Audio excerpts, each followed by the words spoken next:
वंदे मातरम, जय हिंद। MIPS में आपका स्वागत है। ऑनलाइन क्लास में अपन पढ़ रहे पॉलिटिकल साइंस, जिसके अंतर्गत ब्रिटिश का संविधान चल रहा है और अध्याय और कई और तुलनात्मक शासन और राजनीति का कोई प्रथम पत्र है, उसके अंतर्गत पढ़ रहे हैं। अपन पढ़ रहे थे सम्राट का, पढ़ा के सम्राट की क्या शक्तियाँ किस प्रकार है और उसकी क्या भूमिका, राजा और सम्राट राजमुकुट क्या है। तो सबसे पहले आप बस राजमुकुट बल पढ़ा, दोनों का भेद पढ़ा। लेकिन अब अपन पढ़ते हैं कि सम्राट जो है उसके क्या नियम है, किस प्रकार सम्राट बनाने के वहाँ अधिनियम है, और या सम्राट जो बनता है उसका क्या वहाँ के नियम संसद परिवर्तन कर सकती है या नहीं कर सकती है। इस पर अपन चर्चा करेंगे कि सम्राट जो है या राजा है या रानी यानी सामग्री जो बनती है तो उसका क्या नियम है। हर देश का अलग अलग नियम है। अपन देश में तो लोकतंत्र है, कहने को तो लोकतंत्र ही है, लेकिन वितंत्र चलता है। लेकिन ब्रिटिश संविधान में अभी भी वहाँ सम्राट का जो पद है सर्वसर्व मानते हैं उसको। सभी राजतंत्र होने नहीं है, लेकिन फिर भी उसको सर्वसर्व माना जाता है। तो सम्राट के उत्तराधिकारी का पहला ही नियम है कि जो राजा है या रानी है वर्तमान में, तो उसका उत्तराधिकार कौन होगा। तो उत्तराधिकारी ये नहीं है, उत्तर सिंहासन के लिए जरूरी है या तो उसका पुत्र हो या उसकी पुत्री हो, तो वो सम्राट या सामग्री बन सकते हैं या रानी, वहां की महारानी को घोषित किया जाएगा। लेकिन इस परिस्थिति में कई बार क्या होता है कि ना तो उसकी पुत्री होती है, वंश नहीं होता आगे चलता, तो उस परिस्थिति में वहां का सम्राट कौन होगा। गद्दी तो खाली होगी नहीं, राज सिंहासन पर कौन बैठेगा। तो उसके लिए क्या नियम है कि संसद व्यवस्था करेगी। संसद प्रस्ताव पारित करके कि किसको सम्राट बनाया जाए, तो नियम बना हुआ है।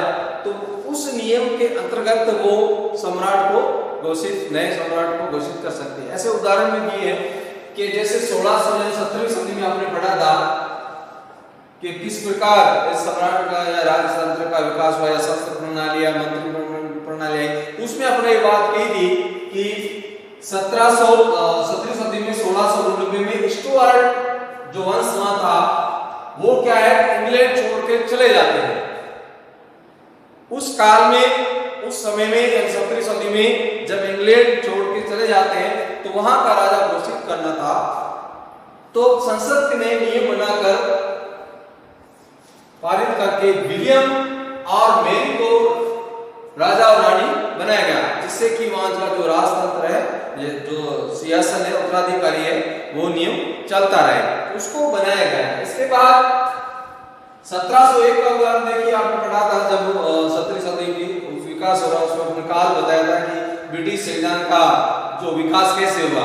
तब आपने एक काल बताया था, हैनोवर जो काल था उसके राजा, वहां के जो राजा वंश के राजा थे जॉर्ज प्रथम ब्रिटिश सम्राट घोषित कर दिया कि आज के जो ये किसने किया, 1700। और इन अधिनियम जो राज सम्राट बनने के जो अधिनियम बने हुए हैं वो 1702 का जो एक्ट है, जिसके अंतर्गत वही एक्ट वर्तमान समय में लागू है।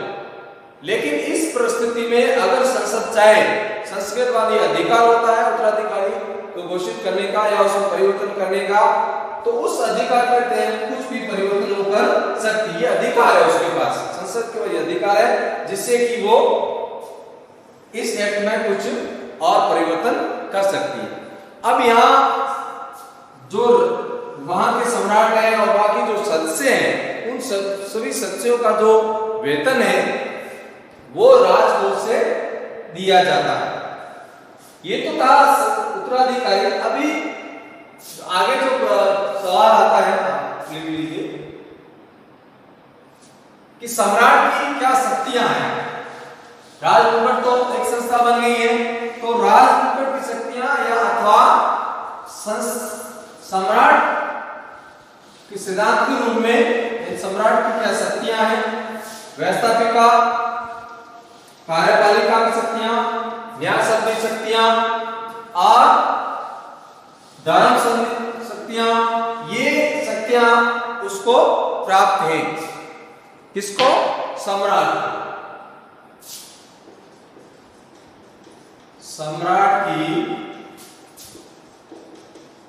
शक्ति, ये अपन पढ़ते हैं कि सम्राट की क्या शक्तियां।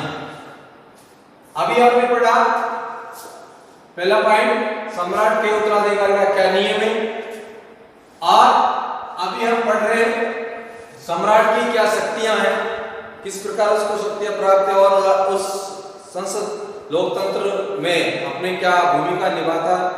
पहले आप लिखते हैं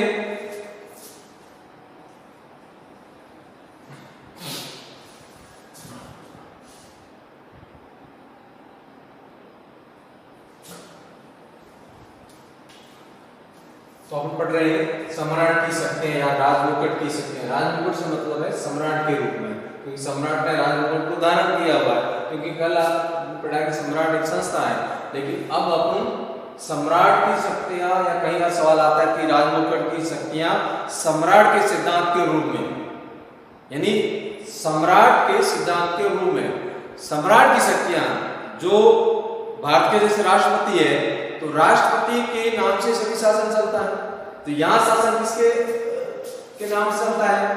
सम्राट के नाम से। तो सम्राट ने राजमुकुट को धारण किया हुआ है, तो इसलिए अगर सवाल पूछ जाए राजमुकुट की शक्तियां सम्राट के सिद्धांत के रूप में, तो आपको सम्राट की शक्तियां ही बतानी है।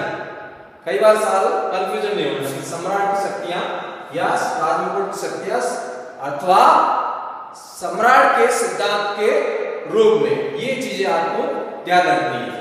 अब यहाँ जिस प्रकार आप राष्ट्रपति, भारत का राष्ट्रपति की शक्तियां, उसी प्रकार आप इसको समझे, क्योंकि ये अभी तो है, वास्तविक नहीं है। पहले आपने उनका नाम कल में बताया था, कार्यपालिका का औपचारिक प्रधान, केवल औपचारिकता रूप से प्रधान माना गया, प्रधान है। वास्तविक रूप से जो शक्तियां हैं वो किसके पास है? संसद के पास है। तो आपको ये चीज ध्यान रखनी है कि शक्तियां, लेकिन यहां क्या है, संसद, सम्राट और संसद दोनों मिलकर कार्यपालिका संधि यानी कानून को बना के उनको क्रियान्वित कर रही है, उनको लागू कर रही है।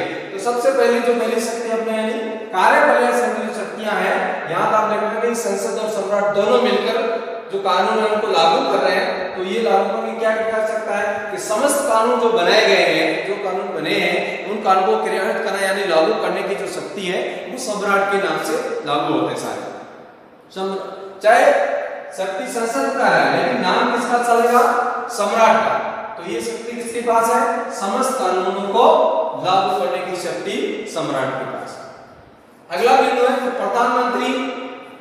देखो, जब प्रधानमंत्री को नियुक्त करता है, निर्वाचित नहीं होता है, जिस पर भारत में नियुक्त की, क्योंकि संसद जो प्रणाली है ब्रिटिश संविधान से ली गई है। तो हम पढ़ते हैं कि कई बार सवाल आता है कि प्रधानमंत्री को नियुक्त किया जाता है या निर्वाचित होकर आता है, तो प्रधानमंत्री को राष्ट्रपति उसको बहुमत दल के जो नेता है उसको वो नियुक्त करता है। उसकी नियुक्ति कौन करता है? यहाँ सम्राट करता है। प्रधानमंत्री की नियुक्ति कौन करता है? सम्राट। और अन्य मंत्रियों की भी नियुक्ति कौन करता है? यहाँ सम्राट के द्वारा नियुक्ति की जाती है। ये कार्यपालिका संधि सत्यापटा उसके अंदर। अगला बिंदु है राज्य के जो उच्च अधिकारी है और साथ में जो सेना है, सेनाओं का थल सेना हो, वायु सेना हो या जल सेना हो, नौसेना, उन सभी के जो अध्यक्ष से नियुक्ति होती है, जिस प्रकार राष्ट्रपति करते हैं, वहां भी सम्राट के द्वारा नियुक्ति की जाती है। साथ में अन्य देशों के साथ जो उनका संबंध, विदेशी जो नीतियां हैं, किसके साथ क्या संबंध रखते हैं, तो सम्राट के नाम से नीतियां लागू की जाती है। तो ये शक्ति भी सम्राट, विदेशी संबंध जो है वो भी की शक्तियां भी सम्राट के पास है। कर कौन रहा है? संसद के द्वारा किया जाता है। चाहे प्रधानमंत्री वो ब्रिटिश का प्रधानमंत्री ही करता है।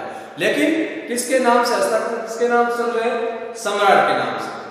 सम्राट को आप अगर राष्ट्रपति, भारत का राष्ट्रपति समझते के रूप में लेते हैं तो और सारी चीजें आपको समझ क्लियर साफ समझ में आ जाएगा। तो ये आपको ध्यान रखना है। अगले राजदूतों की, वाणिज्य राजदूतों की जो नियुक्ति है, राजनीतिक नियुक्तियां हैं, वो कौन करता है? सम्राट के नाम सम्राट करता है। जितने राजदूत अलग अलग देशों में होते हैं, हर देश के होते हैं, चाहे भारत के हो या अलग अलग देशों के, उनकी नियुक्तियां भी राष्ट्रपति यानी यहाँ के सम्राट के द्वारा की जाती है। साथ में किसी भी अपराधी को क्षमादान करने का जो अधिकार है, जिस प्रकार अपने भारत देश में राष्ट्रपति के पास है और यहाँ सम्राट के पास ये अधिकार है कि वो किसी भी अपराधी को, अगर उसको लगता है कि किसी अपराधी में सुधार आ गया है, लेकिन आज के जमाने में अपराधी को सुधार नहीं आता है, जो अभी वर्तमान में वैसा ही होना चाहिए, लेकिन फिर भी वो एक मनुष्य है, मनुष्य में कब परिवर्तन आ जाए कहा नहीं जा सकता। तो मनोभाव और मानसिक रूप से उसमें परिवर्तन आ जाता है तो याचिका उसमें दायर की जाती है अपराधी के द्वारा। तो अगर उसको लगता है कि इस अपराधी को इस दंड के लिए क्षमा किया जा सकता है, या कई बार होता है कि उस फांसी की सजा दी गई हो और उस अपराधी को ऐसा लगता है कि ये कुछ सुधार है, तो उसका क्षमा करके मृत्युदंड न देकर आजीवन कारावास की सजा सुनाई जाए। ये अधिकार भारत में राष्ट्रपति के पास है और यहाँ किसके पास है? सम्राट के पास है। किसके पास है? सम्राट के पास है। तो ये आपको ध्यान रखना है। अब परिस्थितियां आती हैं। अब युद्ध वैसे सारा देश का जो शासन चला रहा प्रधानमंत्री, लेकिन युद्ध की परिस्थिति है तो नाम किसका चलेगा? राष्ट्रपति का। दूसरे कंधों पे अगर बंदूक चलानी है तो राष्ट्रपति का नाम आगे कर लो और राष्ट्रपति के नाम से कोई भी संधि होगी, किससे संबंध अगर संधि करनी है, आसंधि विच्छेद भी करनी है, तो भी किसके नाम से होगी? सम्राट के नाम से ही की जाएगी घोषणा। तो युद्ध की घोषणा भी और संधि की घोषणा भी कौन करता है? सम्राट करता है। और स्थानीय जो स्वशासन है, यहाँ तो क्या है? स्थानीय अपने यहाँ तो क्या है कि विभाजन किया गया है, केंद्रीकरण की शक्तियों का सब विभाजन किया गया है, राज्य की शक्तियां अलग है और स्थानीय पंचायती की शक्तियां अलग है और नगरीय स्वशासन की शक्तियां अलग अलग शक्तियां बांटी हुई। लेकिन वहां क्या है कि जो शक्ति है सारी केंद्रीकरण है, तो केंद्रीकरण में या स्वशासन स्थानीय स्वशासन है, उसकी देखभाल कौन करता है? सम्राट के हाथों में होती है और सम्राट उसकी देखभाल करता है। अगले जो दो शक्तियां हैं कि व्यवस्थापन, समझिए व्यवस्था की संबंधी जो शक्तियां हैं वो इसके पास है। उसमें क्या होता है, कई बार तो निम्न सदन है, उस सदन का निर्माण करने की अधिकार किसके पास होता है? सम्राट के पास। उसको निर्माण कर सकता है। और अधिवेशन संधि, अधिवेशन संधि मतलब है दोनों सदनों का अधिवेशन बुला सकता है कभी भी, और उस अधिवेशन का स्थगित भी कर सकता है। ये शक्तियां किसके पास है? सम्राट के पास। चाहे वो अधिवेशन संसद अगर अधिवेशन बुलाता हो, लेकिन संसद के पास शक्तियां नहीं है, बल्कि किसके पास है? नाम तो किसका चलेगा? सम्राट के पास। तो संसद अधिवेशन बुलाना, उसको स्थगित करना, ये शक्तियां सम्राट के पास है। संसद का जो आरंभ होता है, उसका जो आरंभ में जो भाषण दिया जाता है, वो भाषण सम्राट ही देता है, लेकिन उस भाषण को जो तैयार या लिखा जाता है वो संसद के सदस्यों, कुछ अधिकारियों या जो भी वक्ता होता है उसके द्वारा ही लिखा जाता है और संसद सम्राट नहीं लिखता है, वो उस भाषण को प्रस्तुत करता है अधिवेशन के आरंभ में।